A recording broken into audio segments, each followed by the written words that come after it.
divide the people, split them into quarreling factions, fighting among themselves rather than their common enemy. This is the comrades' first rule for the conquest of any country, for well do they know from long experience that the nation so divided and weakened can be easily conquered from within. The communists disdain to conceal their views and aims. They openly declare that their ends can only be attained by the forcible overthrow of all existing social conditions. The most powerful enemy can be conquered only by exerting the utmost effort and by thoroughly, carefully, attentively, and skillfully taking advantage of even the smallest rift, of every antagonism of interest among the various groups or types within the various countries.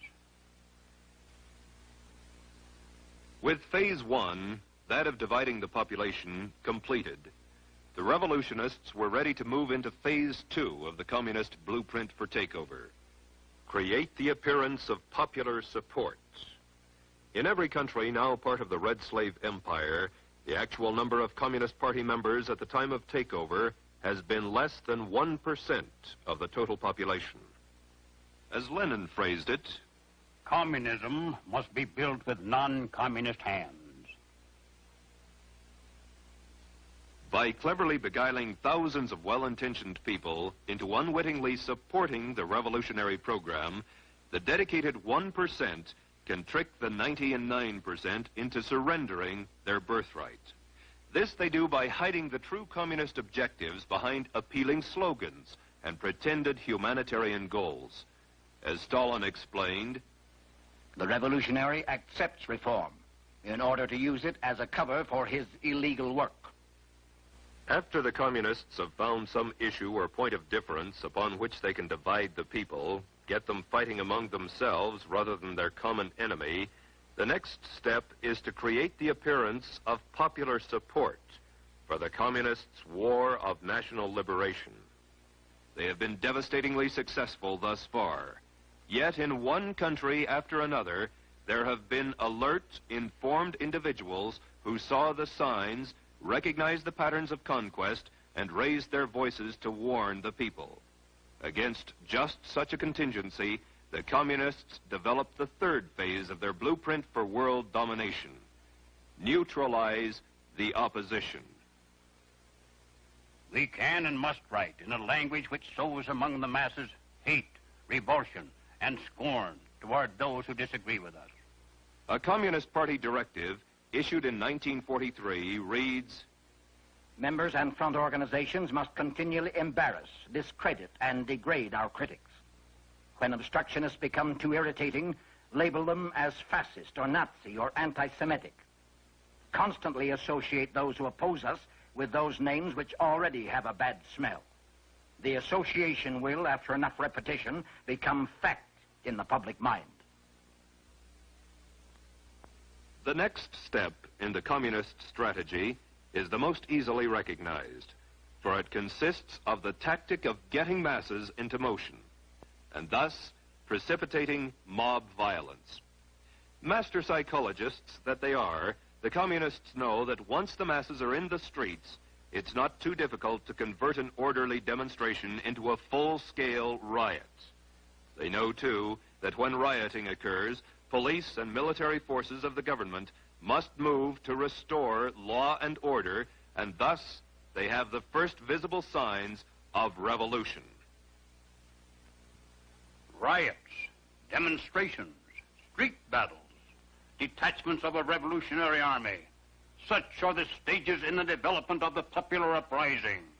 The official constitution and program of the Communist Party stated in 1921, the Communist Party will educate and organize the working masses for mass strikes and mass demonstrations. It is through struggles that the working masses are prepared for the final conflict for power. As these strikes grow in number and intensity, they acquire political character through unavoidable collision and open combat with the capitalistic state. Mass action culminates in insurrection and civil war. In 1964, a communist document taken from the Viet Cong stated, get the people out into the streets. Quarrels should be provoked. Youth groups are to be armed with knives and clubs, allegedly to protect themselves in a manufactured tension. In China, as in all countries, the communist appeal was aimed primarily at students, young, idealistic intellectuals, most of whom came from wealthy families who could afford to send them to school. It was from this group that the young communist recruits came who later provided the leadership and backbone for the armed conflict to follow. In Cuba, leftist-oriented students were the vanguard of the organized street demonstrations. Once the masses were in motion, that tenuous line between demonstration and riot, between nonviolence and violence, was easily obliterated. As law enforcement officers sought to restore order, police brutality became the cry of the insurgents.